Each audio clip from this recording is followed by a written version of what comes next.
And one of the things they tell you about is Plato's Cave. Have you heard of Plato's Cave? Okay, so Plato, I think it was in his book, The Republic, he wrote an allegory. And it was really an allegory for enlightenment. And the idea is, what he said, imagine there was a cave and it had like 12 prisoners sitting in this cave facing a wall. Yeah. And they're all chained together and they can't turn round. They can only look forwards. They can see each other, but they can't see behind them. But behind them, there's a big fire that's kept going all the time with people walking up and down behind that fire. And their silhouettes are playing on the wall in front of these prisoners. So they see these silhouettes moving up and down. And for them, that is actual reality. All they know are these silhouettes, and they see these different shapes, and they build their whole reality and stories around these silhouettes. And then one day, one of these prisoners, he breaks free of his chains and he gets out of the cave and he's like, wow, look at this, the open world. It's fantastic. It's brilliant. So he goes back into the cave and he says, guys, you've got to get out. This is rubbish on the wall. All this outside is fantastic. And of course they say, oh, you're nuts. You're mad. Don't be stupid. And that really is what I think about carnivore. So you tell people about this and they won't believe it until they experience it for themselves. You can tell it to the blue in the face. You say, just eat meat. You'll feel amazing. All your little health problems will disappear, and and they go, yeah, all right, yeah, another bloke. Nick, how did you find carnivore? Okay, so going back, I suppose, many years, sort of back to like my 40s. I'm 60 now. I tried sort of various diets. I've been putting on a bit of a belly, really, from my sort of 20s, to be honest. I used to be in the TA, in the parachute regiment, and even then I was training incredibly hard, and I was developing a little bit of a belly.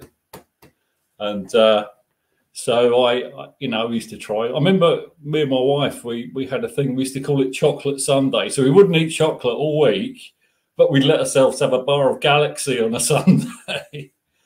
But none of that stuff worked. I mean, I used to train, I used to go down to the gym, I used to run, I used to all sorts. So I still used to get a belly, But yeah, in my, I suppose my late 40s, I had an incident where I was looking for something to snack on one evening. There was nothing in the kitchen, and all I could find was this semolina. And I thought, I know, I'll make a big saucepan of semolina. So I did that.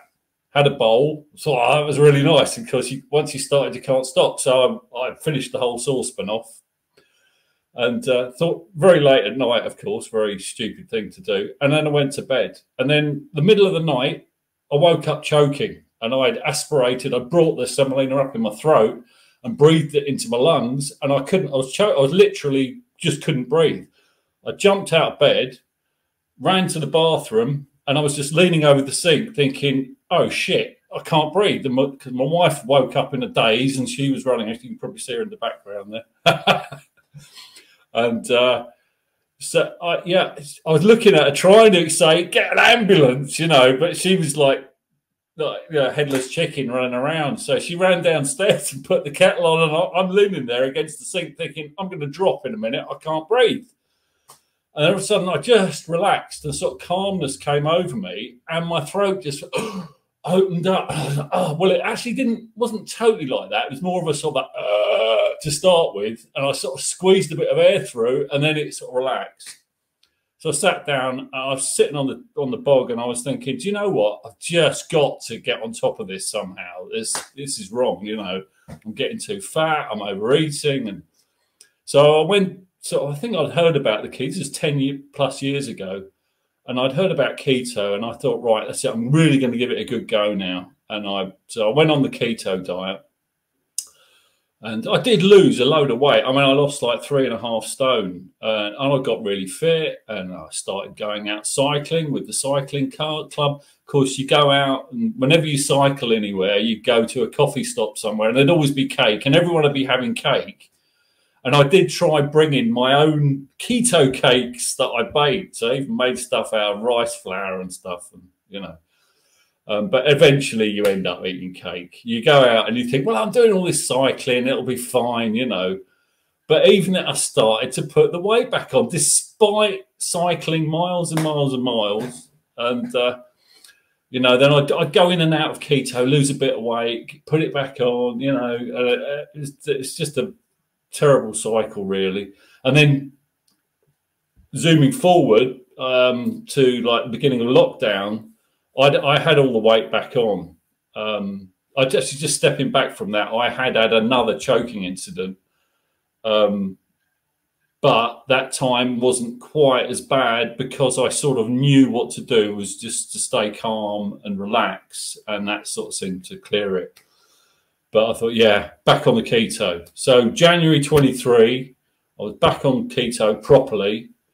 I lost 2 stone within 6 weeks. And then over the next sort of 3 or 4 months, I lost another 1.5 stone. So I knocked it down sort of 3.5 stone, sort of 50 pounds or something like that. And by the March, I kept seeing like Sean Baker and this like carnivore, and I'd already been following Sean from his keto days, sort of ages ago. And also he was quite on board about the tyranny that was going on in the world, and I was quite interested in that as well. I thought, do you know what? I'm going to give this carnivore thing. It sounds mad, but I'm going to give it a go. Just try it, you know. And I did. I went sort of like full carnivore in the March. I managed to convince my wife behind me to go keto by then as well. And she just started it. I was a few months in, and she just started with the keto. And I'll go into that a bit. So yeah, so that's, I then went sort of like lion diet. I was just doing 1 ribeye a day, and I stuck with that all for the last year. And it was only about 3 or 4 weeks ago I came across Dr. Sean O'Mara, and I started seeing the stuff he was posting about optimal health as you get older. And he was talking about sprinting and adding fermented veggies with your meat. And I thought, well, it'd be nice to add a bit of variety to the ribeye.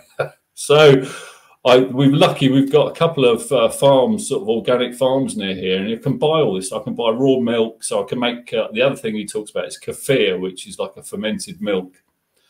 So yeah, I'm going over there now. I go over there every Friday, and I pick up sort of a load of raw milk, and I make my own kefir. I buy fermented veggies like sauerkraut and kimchi. And so I'm adding that to the diet as well. It doesn't seem to have done me any harm. But the other quite extreme thing I'm doing is this 3-day fasting, 4-day feasting. So I've started doing that now. I've been 4 weeks in of doing that, and I'm on day 3 of my 3-day fast. So I do Monday to Wednesday. And in the past, I have done a couple of 7-day fasts. So I knew I could do it. And I knew that the first couple of days were the hardest, and by day 3, you feel fine. I mean, I feel great. I haven't eaten since Sunday night, and I feel fine, you know. But I've just got a little bit on a shift, and that's the idea behind that, you know. So, out of interest, do you feel great on day 3 because just, you know, after you get past the first 48 hours, you feel good? Or is it because you know there's a day of feasting on the way? It's difficult to know, really. I suppose it's some of that. I mean, you know that this evening I'm going to have a nice big ribeye and really enjoy it. But you do feel different. I mean, you're not haven't got that empty feeling that you have at the beginning. That seems to go, and you just feel stable.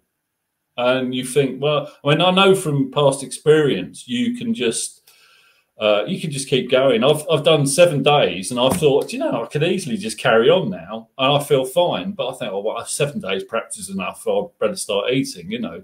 But you don't feel driven to, you must like have some food. So yeah, it's good, and it's supposed to be a very healthy thing to do in many reasons. I mean, I think they did a scientific study on mice, and they found with restricting the amount of nutrition they had, the mice were living 30% longer than the mice that they fed constantly every day. So, you know, just, I don't know. I'm sure it probably does apply to humans as well, but it seems like a sensible idea.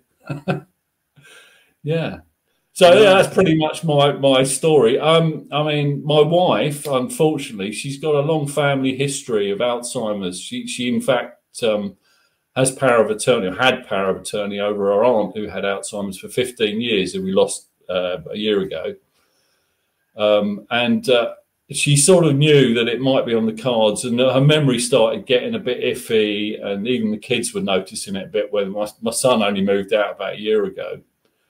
And so she saw herself a clinical trial on the computer for a new drug called Clarity. So she put herself in for this, and she got on it, and they did MRI scans of the brain and everything. Said, yes, you have got amyloid plaque building up. And but in the meantime, I sort of studied this a bit, and I came across I think originally Amy Berger on Ken Berry's show, and Amy Berger's written a book called The Antidote to Alzheimer's. I think I've actually got it just here.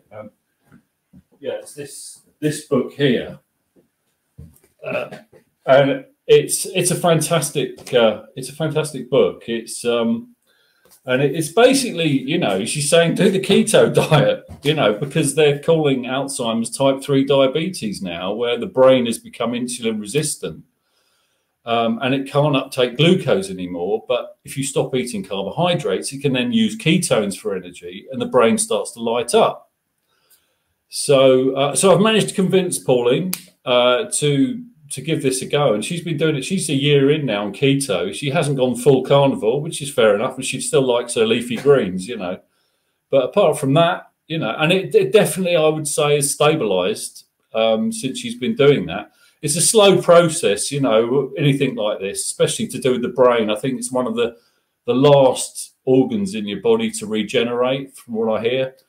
But it's given us a positive outlook, because normally a diagnosis like that is quite devastating, and it's like, you know, there's no future. But this actually gives you a future. You know, you can look forward, you know, to what's to come. You know, knowing you're doing something positive about it. When there's hope, yeah, that's when, you know, that's important, right? If there's just like, you get a diagnosis and it's like, oh, well, you know, there's nothing we can really do. Yeah. That's awful, right? Yeah. So but having this, that hope, you know, this adds a whole new feel to it. You know, you think, well, yeah, you know, this could work. You know, it's hope for the future. So yeah, so I'm trying to keep her on board with that. She's bored to death with me watching carnivore videos and all the rest of it, and you know. So I'm constantly nagging her. The moment I'm trying to pressure into doing a little bit of fasting, because I've heard that is also very good for the Alzheimer's, but she just can't bring herself to do the fast. She's pretty good. I mean, she does intermittent, sort of like 1, maybe 2 meals a day, but she won't do the extended fast of like 3 days. She's not. I can't talk her into that. She seems afraid of not eating for a few days. Something terrible will happen. It was very hard for me to take that, you know, I do intermittent fasting, but to go beyond 23 hours for me, it was difficult for me to get my toe in the water with that. But the thing is, once you do get past that, it feels amazing. Just like it's chalk and cheese, like between 1 meal a day and then going to doing a 48-hour fast. Absolutely. Like, yeah. And I've got a little ketone monitor, one of these things. And you really see the difference in the ketones by day 2. I mean, sort of like day 1, you might be doing 0.5 of a millimole of ketones. By day 2, you're in the 1.5 area, and by day 3, it's up to 2 sort of millimoles. So it can take me 3 days to get properly into ketosis, even though I'm eating just steak and maybe some, to be fair, my cheat is cheese. I have a bit of cheese in the evening, you know, and maybe a few nuts. But that's it, you know. So that is keeping me very low level ketosis. And so until I fast, I'm not really going deep into ketosis. So, yeah, I guess we're all different. I think initially when you first start this diet, you do go deeper into keto, I think, in the beginning. your body seems to produce more ketones, and then it sort of seems to settle down after a while, where you don't need the massive amount of ketones that perhaps you were producing in the beginning. I guess you're shedding a lot of fat, and that's creating. I don't know. I mean, I'm not a doctor, but I think that's probably what's going on, something like that. But, yeah. So just thinking about your situation, you've been. This is coming up on a year. Yeah, over a year now. Yeah. I mean, I'm probably be the end of this month. It'd be like 15 months for me since keto, and over a year now, or about a year for carnivore, pure carnivore. So in that time, you've lost some weight. What else? Yeah, so I've lost 50 pounds in weight, which is nice. I used to be asthmatic as a kid. And when I first started doing keto, the asthma and allergies, I used to have allergies to cats, dogs, pollen, that kind of thing. It's a night I'm a plumber, and it used to be night I go in people's houses, and if they had cats, I think, oh God, I'm going to be sneezing, my nose is going to be running, and that's all left me. So much so, I've actually got a dog now. Where's Lurchy? Come here. You can't see him. He's asleep on the sofa. Here he comes. He's asleep on the sofa. But and I'd always wanted a dog, and I just couldn't have one because the allergy thing was just too much of a nightmare. I'd end up wheezing at night and all that kind of thing. And so yeah, that's been a big one for me. I mean, asthmatic from the age of 3 years old, and now nothing. No allergies, no asthma, completely gone. No use of inhalers or anything like that. So yeah, I'm really happy about that. And then in the sort of the other end, coming out your backside, I got used to the fact that you'd get a bit of bleeding when you'd wipe your bum and that kind of thing. You just thought, oh, I'm just getting old, That's all gone. It's lovely now. No problems in that department. So yeah, I did write a couple of things because I knew I'd forget half of it. What else was it? So I lost 50 pounds. The allergies and asthma's gone. The choking has obviously stopped. The bleeding stopped. Oh, the teeth, the teeth are all smooth and clean. No pain. I haven't been to a dentist in years. I always make the joke. So I'm 60 years old and I've got all my own teeth. So. So I literally have, despite one of them having broken in half years ago, a wisdom tooth, and I ended up pulling that half of tooth out. But that's all healed. Oh, wow.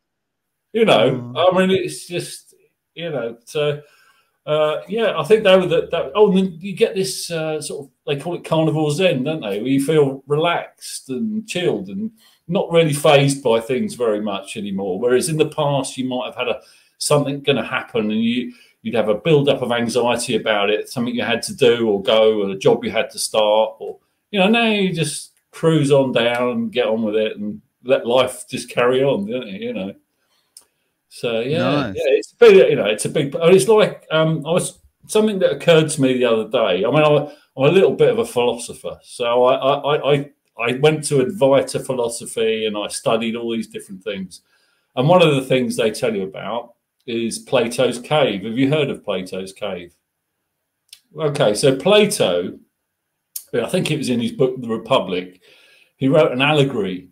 And it was really an allegory for enlightenment.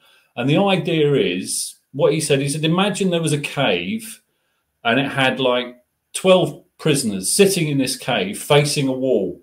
Yeah.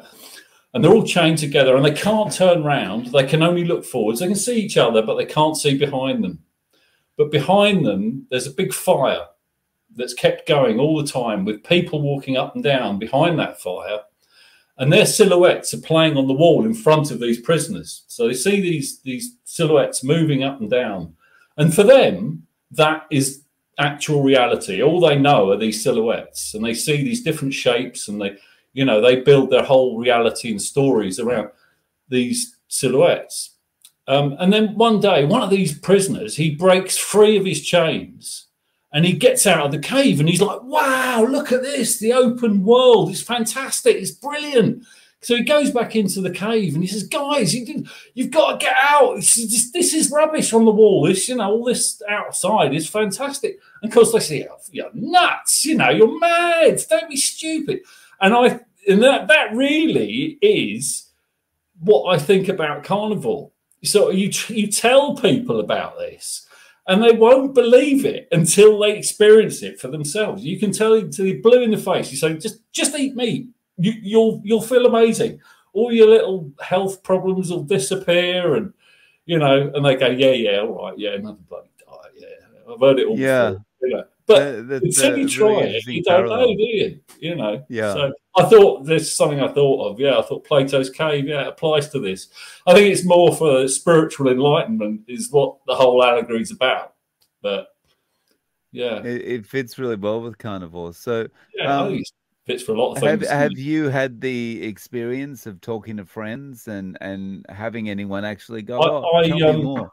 I don't. I'm just one of these people who can't keep my gob shut. I mean, everywhere I go, I end up talking about carnivore. Every customer, I've probably pissed off a number of customers, I'm sure, and lost. But quite often, I mean, I come across, I can be, I suppose, convincing. So, I mean, a lot of them, I think I've converted.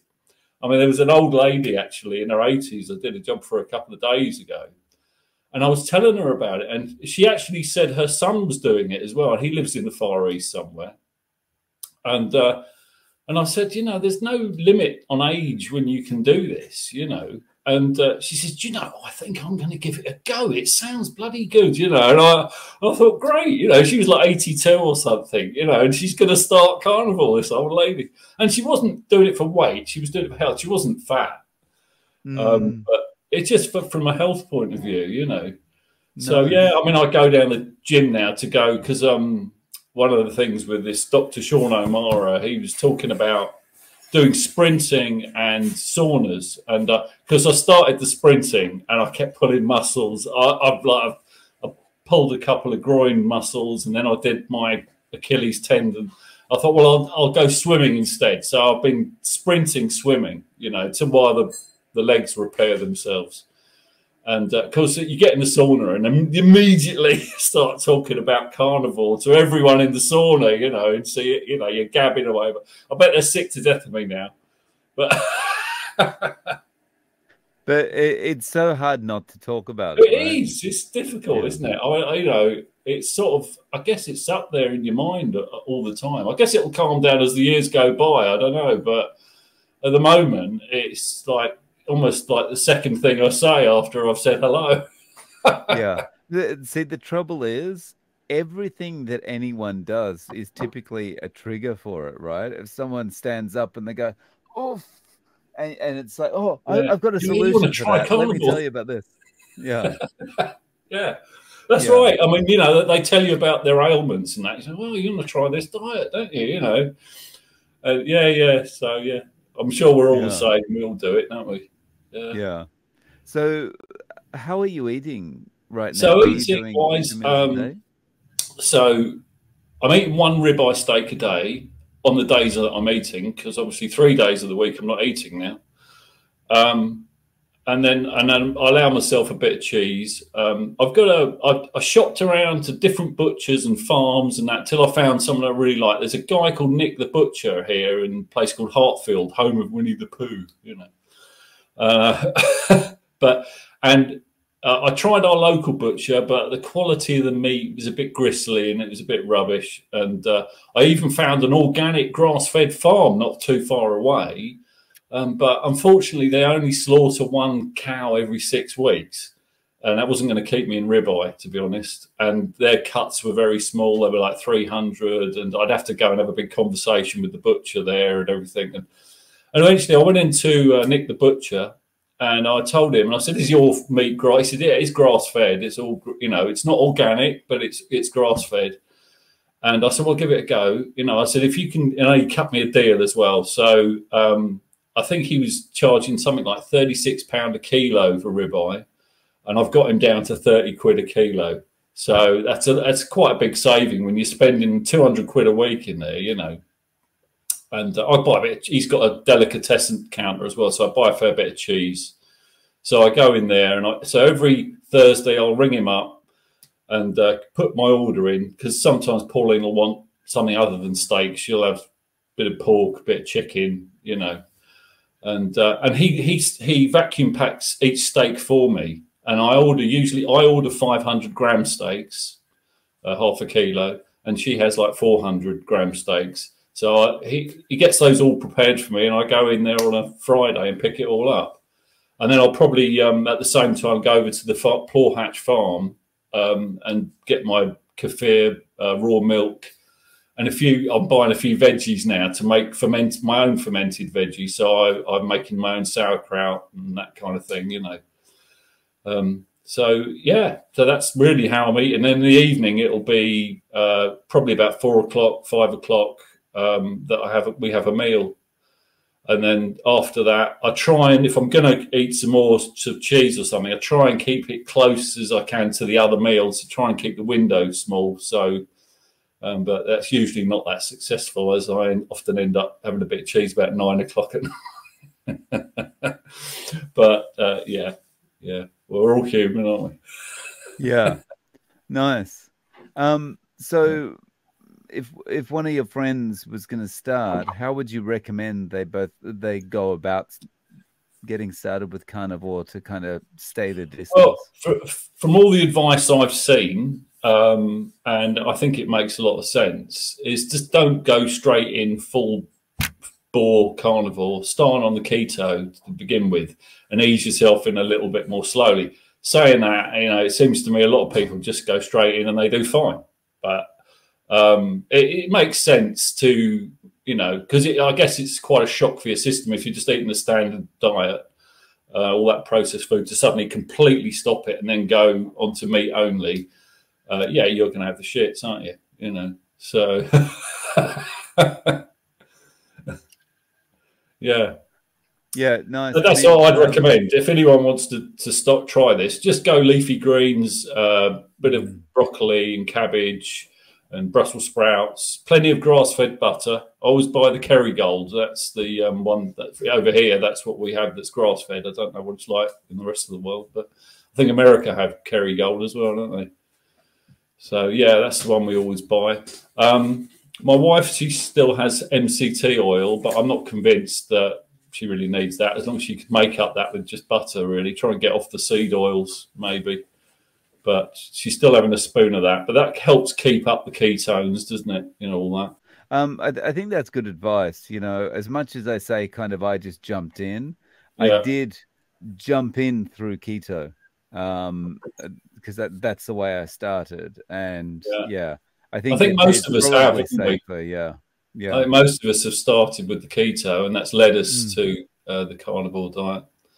Yeah. But yeah, occasionally I'll dip into social media and I see, you know, vegan posts coming up, and you know, because I mean, people like Anthony Chaffee and Sean Berry, I mean, they've got so much content out there about the biology of humans, the archaeology of the human race, you know, how the human form has changed since the agricultural revolution, even, you know, how our brains and our skeletons shrunk by 11%, you know. So occasionally I'll dip in and have a little spat with someone on Facebook and explain all this to them, you know. I don't know, I can't help myself sometimes, but, you know.